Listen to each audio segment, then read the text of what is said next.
షాహు మహారాజు గారు, ఛత్రపతి షాహు మహారాజు గారు కొల్లాపూర్ సంస్థానాధీశులు, మంచి పాలనాధ్యక్షులు, విద్యావేత్త, ఆధునిక భావాలు కలిగిన వ్యక్తి, భారతదేశంలో రిజర్వేషన్ల పితామహుడు ఛత్రపతి షాహు మహారాజు.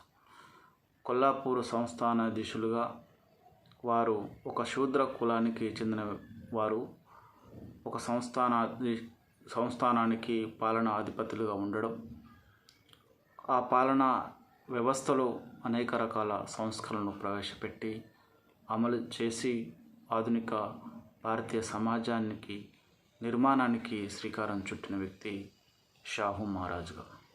ఛత్రపతి షాహు మహారాజు గారు చిన్నప్పుడు ఆంగ్ల విద్యను అభ్యసించి ఆంగ్లేయుల పర్యవేక్షణలో బాల్యమంతా కొనసాగడం వల్ల ఆధునిక భావాలు, శాస్త్రీయమైన భావాలు కలిగి ఉన్నారు. కాబట్టి తన యొక్క ఆలోచన విధానం అంతా కూడా పాలనాపరమైన సంస్కరణ పైన, సమాజాన్ని సంస్కరణ మీద దృష్టి పెట్టడం అనేది జరిగింది.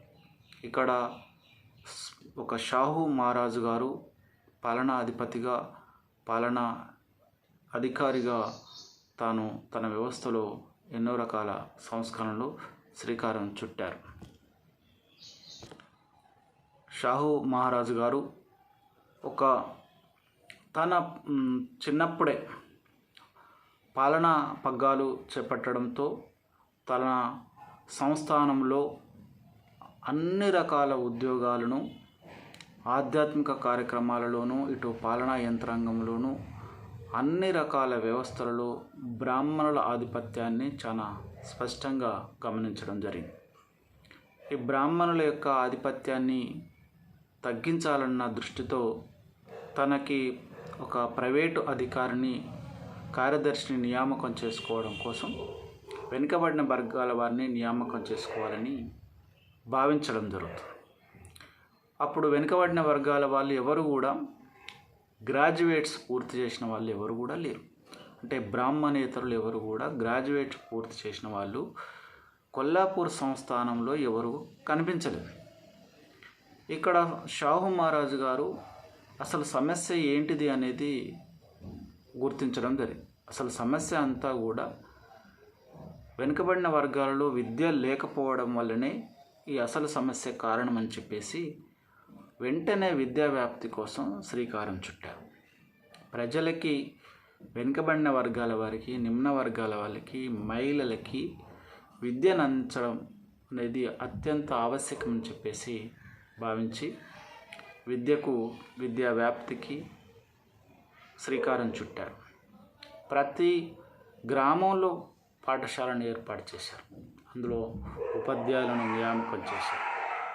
పాఠశాల భవనాలు లేని చోట అక్కడ ఆ గ్రామంలోని దేవాలయాలను, చావడీలను పాఠశాల అవసరాల కోసం వాడుకోవాలని చెప్పేసి ఆదేశాలు జారీ చేశారు. అనేక గ్రామాల్లో కూడా పాఠశాల నిర్మాణానికి శ్రీకారం చుట్టారు. అదేవిధంగా పేద పిల్లలు చదువుకోవడానికి, వాళ్ళను విద్యాపరంగా ప్రోత్సహించడానికి ప్రతి కులానికి ఒక వసతి గృహాన్ని కూడా నిర్మించడం జరిగింది. కొల్లాపూర్ పట్టణంలో హాస్టల్స్ కాలనీయే నిర్మించారు.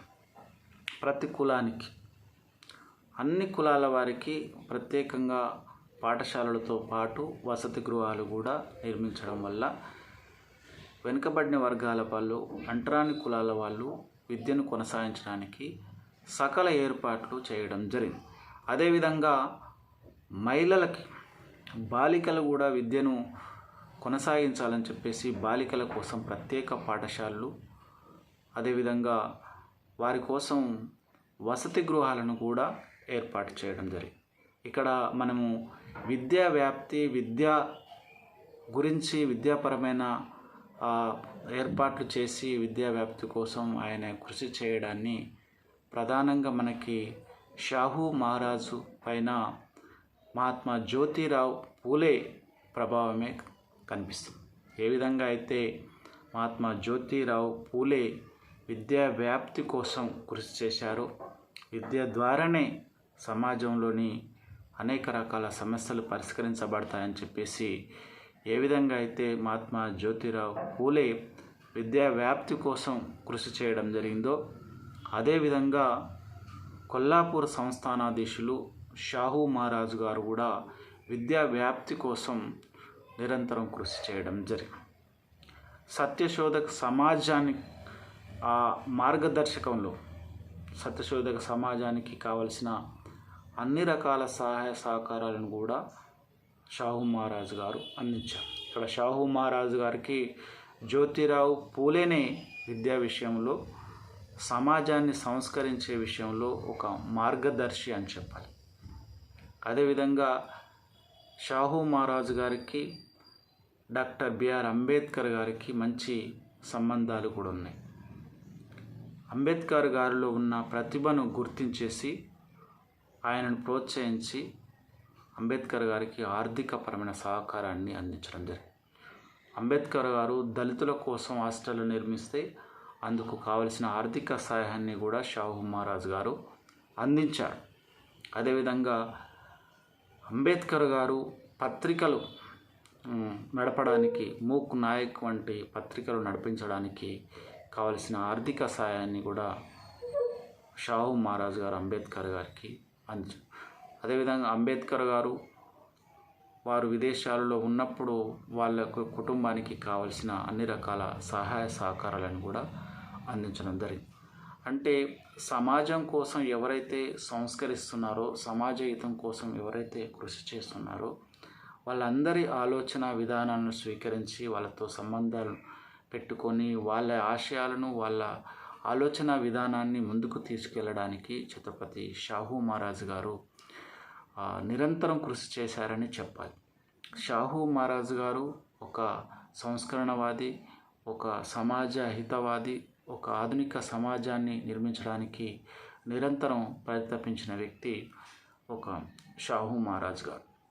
అదేవిధంగా ఆయన చేపట్టిన సంస్కరణలు మనం ఒకసారి చూస్తే ఒక నాడు సమాజం అత్యంత దారుణమైన వర్ణ వ్యవస్థ, అత్యంత అశాస్త్రీయంగా అసంబద్ధంగా నిర్మితమైన సమాజాన్ని సంస్కరించడం అంటే అత్యంత సాహసోపేతమైన నిర్ణయం అని మనం భావించాలి. ఎంతో ధైర్యం, ఎంతో సాహసం ఉంటే కానీ సమాజాన్ని సంస్కరించే సంస్కరణలు పాలనాధిపతులు, సంస్థానాధీశులు చేపట్టలేరు అప్పుడున్న పరిస్థితుల్లో. కాబట్టి అయినప్పటికీ కూడా అంతే సాహసోపేతంగా, ఎంతో ధైర్యంగా సమాజాన్ని, సమాజంలో ఉన్న దురాచారాలను, మూఢ విశ్వాసాలని రూపుమాపడానికి కావలసిన చట్టాలు చేసేసి వాటిని అమలు చేసిన వ్యక్తి షాహూ మహారాజు గారు. ప్రధానంగా ఏదే కులం పేరుతో అంటరాని కులాల వారిని దూషించే విధంగా వారిని కఠినంగా శిక్షించడానికి అవసరమైన చట్టం చేయడం జరిగింది. అదేవిధంగా కులాంతర వివాహాలను ప్రోత్సహించారు, వర్ణాంతర వివాహాలను ప్రోత్సహించారు. ఏదైతే జోగిని వ్యవస్థ, దేవదాసి వ్యవస్థలను రద్దు చేయడం జరిగింది, బాల్య వివాహాలను రద్దు చేయడం జరిగింది. అదేవిధంగా వితంతు వివాహాలను ప్రోత్సహించడం జరిగింది. ఇలా సమాజంలోని అనేక రకాలుగా ఏదైతే దురాచారాలు ఉన్నాయో, మూఢ విశ్వాసాలు ఉన్నాయో అవన్నిటినీ రూపుమాపడానికి వారు అనేక రకాల పాలనాపరమైన చర్యలు చేపట్టారు. దానితో పాటు తన పాలనా వ్యవస్థలో, అటు ఆధ్యాత్మిక వ్యవస్థలో పూర్తిగా బ్రాహ్మణులే అన్ని రకాల స్థాయిలను ఆక్రమించుకొని ఉండడాన్ని కూడా షాహూ మహారాజు గారు గమనించుకోవడం జరిగింది. అదేవిధంగా బ్రాహ్మణేతరులకి తన పాలనా వ్యవస్థలో అవకాశాలు కల్పించాలన్న ఉద్దేశంతో కొన్ని సంస్కరణలు చేపట్టారు. విద్య, ఉద్యోగ పరమైన అవకాశాలు ఆ వర్గాలకి, వెనుకబడిన వర్గాలకి, బ్రాహ్మణేతర వర్గాలకి కల్పించాలని చెప్పేసి వారు ప్రత్యేకంగా 50% ఉద్యోగాలను వెనుకబడిన వర్గాలకు రిజర్వ్ చేస్తూ మొట్టమొదటిసారిగా 1902 సంవత్సరంలో ఒక చట్టం కూడా చేయడం. ఈ రిజర్వేషన్ చట్టమే తర్వాత భారతదేశంలో రాజ్యాంగపరంగా రిజర్వేషన్లు కల్పించడానికి పునాది వేసిందని చెప్పాలి. అంటే మొట్టమొదటిసారిగా భారతదేశంలో ఒక సంస్థానాధీశులు, పాలనా అధిపతులు వెనుకబడిన వర్గాల కోసం ప్రత్యేకంగా ఉద్యోగాల విషయంలో 50% ఉద్యోగాలు రిజర్వ్ చేయడం అనేది చేసింది ఎవరు అంటే కొల్లాపూర్ సంస్థానాధీశులు ఛత్రపతి షాహూ మహారాజ్ గారు. వారు చేసిన ఈ యొక్క సాహసం తర్వాత కాలంలో ఎంతో సమాజం యొక్క రూపురేఖలు మార్చడానికి దోహదం చేసిందని చెప్పాలి. అదేవిధంగా బ్రాహ్మణులు పొందుతున్న ప్రత్యేకమైన సదుపాయాలు ఏదైతే ఉన్నాయో అవన్నిటినీ క్రమక్రమంగా తగ్గించుకుంటూ వాళ్ళకున్న ఇనాము భూములను, జాగీరు భూములను రద్దు చేయడం, అదేవిధంగా గ్రామాల్లో ఉన్న పట్వారీ పటేల్ విధానాన్ని రద్దు చేయడం అనేది జరిగింది. అంటే షాహూ మహారాజు గారు ఒక పాలనాధిపతిగా, ఒక రాజ్య పాలకుడిగా ఉంటూ సమాజ సంస్కరణకి శ్రీకారం చుట్టడము, అందుకు వాస్తవంగా చట్టాలు చేస్తూ ముందుకు వెళ్ళడం అనేది ఎంతో సాహసోపేతమైన ఆలోచన విధానంగా మనం భావించుకోవాల్సి ఉంటుంది.